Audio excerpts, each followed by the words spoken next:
안녕하세요. 잠실인해 한의원 최예원 원장입니다. 오늘은 남한테 말 못할 질병인 과민성 방광염에 대해서 한번 알아볼까 해요. 이제 과민성 방광염은 사실 되게 사람들이 부끄러워하시는 그런 질병이세요. 우선 이 과민성 방광염의 증상인 빈뇨가 있는데요. 굉장히 자주 화장실을 가게 되세요. 그래서 가끔 주변에 이제 그런 분 계실 거예요.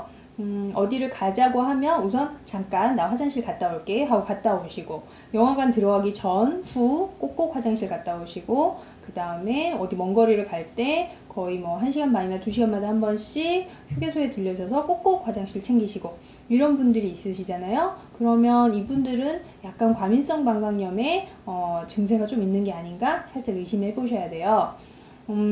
보통 이렇게 이제 화장실을 자주 가는 빈뇨 증상에 또 한 번 요의가 생기면 지금 안 가면 쌀 것 같아, 이런 이제 불안감이 드시는 분이 있어요. 이게 이제 절박뇨라고 하는데요. 이런 절박감이 있는 절박뇨가 또 굉장히 자주 오시게 되세요. 그리고 야간뇨가 있으신 분들도 있어요. 밤에 자다가 중간에 3-4시간에서 한 번 일어나셔가지고 이제 야간에 이제 화장실을 갔다 오시게 되는 그런 경우가 있고요. 이게 또 제 환자분들 중에는 뭐 20년 넘게도 과민성 방광염에 고생하셨던 분들이 있는데, 이런 식으로 오랜 기간 고생하시다 보면 방광의 그 기능이 약해지게 되면서 이제 절박성 요실금이라고 해가지고 이제 화장실 문에 갈 때까지는 괜찮은데 화장실 문을 딱 잡거나 변기에 딱 앉기 직전에 너무 급한 마음에 괄약근이 먼저 풀리면서 이제 좀 속옷을 적시는 경우가 가끔 계시는 그런 분들도 있습니다. 남들한테 말하기를 굉장히 창피해 하시고 병원에 가는 것조차 부끄러워 하시는 분들이 많으신데, 이거는 치료하면 나을 수 있는 질병이니까 꼭 좀 적극적으로 치료를 하셔서 마음의 안정을 찾으시고 좀 행복한 생활을 즐기셨으면 좋겠어요. 이제 과민성 방광염 치료가 사실은 뭐 많이 알려져 있지는 않지만 한방적으로는 치료가 굉장히 잘 되는 편이라고 생각이 돼요.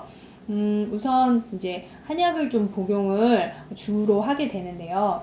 한약 복용을 하시면서 초반에 이제 오시는 그런 환자분들 감상이 야간뇨가 점점 줄어들면서 잠을 좀 더 길게 자게 돼요 하세요.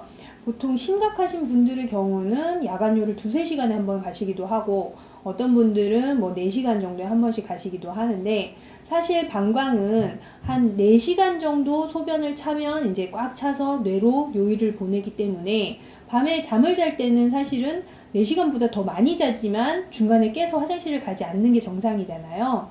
이제 방광을 조절하는 신경이 밤에는 자꾸 재흡수를 하고 농축을 시켜서 방광 안에 있는 소변의 양을 잘 조절을 해주기 때문에 밤에 야간에는 소변을 보러 가지 않는 게 정상이신데, 이 회로가 잘 작동을 하지 않게 되다 보니까 밤에도 나처럼 똑같이 소변이 모이게 되고, 그게 방광이 빵빵한 느낌이 나시면 이제 잠을 깨서 이제 화장실을 자꾸 보러 가게 되시는 거거든요. 근데 요게 이제 회로가 잘 작동을 하게 만들어주면서 야간뇨가 점점 좋아지게 되세요.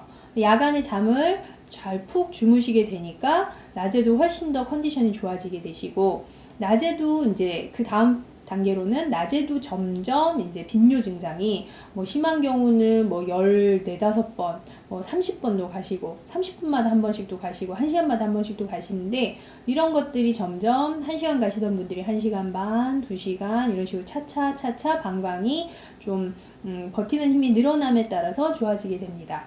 절박뇨 같은 경우는 보통 이제 오시는 분들의 경우 뭐 하루에 3-4번 정도의 절박감이 있으신 경우가 있다, 이렇게 얘기를 하시고, 심각하신 분들의 경우는 모든 뇨가 거의 절박감을 가지고 있다, 이제 이렇게 얘기를 하시는 분들이 있는데, 절박감도 이제 처음에는 그 절박함의 극에 달하는 느낌, 그 피크의 지점이 조금씩 낮아지게 돼요.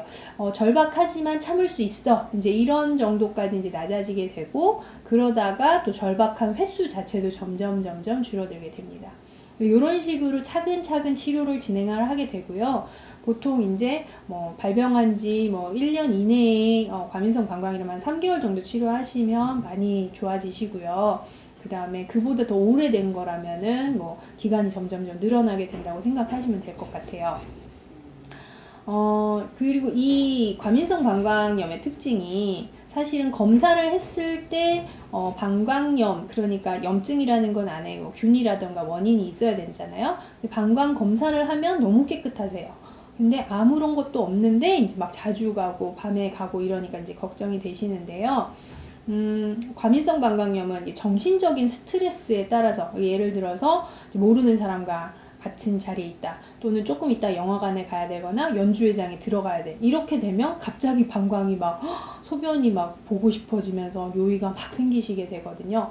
그래서 정신적인 부분이 굉장히 큰 영향을 미치기 때문에 마음의 안정이 굉장히 중요합니다. 근데 이제 과민성 방광염이 한창 기승을 부릴 때는 내가 어디 가서 실수하면 어떡하지? 이런 마음으로 이제 불안하기 때문에 정신적 안정이 안 되고, 그게 또 더 방광을 자극하고 계속 악순환에 이제 돌아가게 되면서 점점점 과민성 방광이 심해지게 되거든요. 그래서 이 악순환의 고리를 끊으시려면 치료를 좀 빨리 받으시는 게 좋습니다.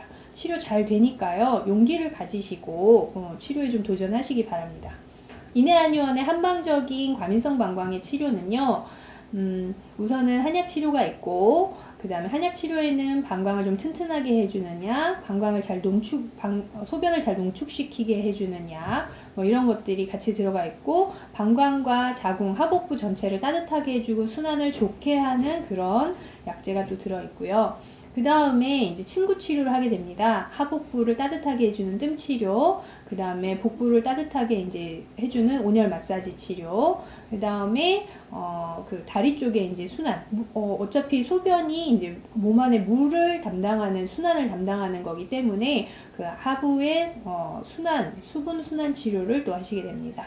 이런 치료를 좀 꾸준히 받으시면서 집에서 여러 가지 몸에 좋은 운동들을 병행하시다 보면 치료가 잘 되니까요. 꼭 치료를 받아서 행복한 생활을 되찾으시기 바랍니다.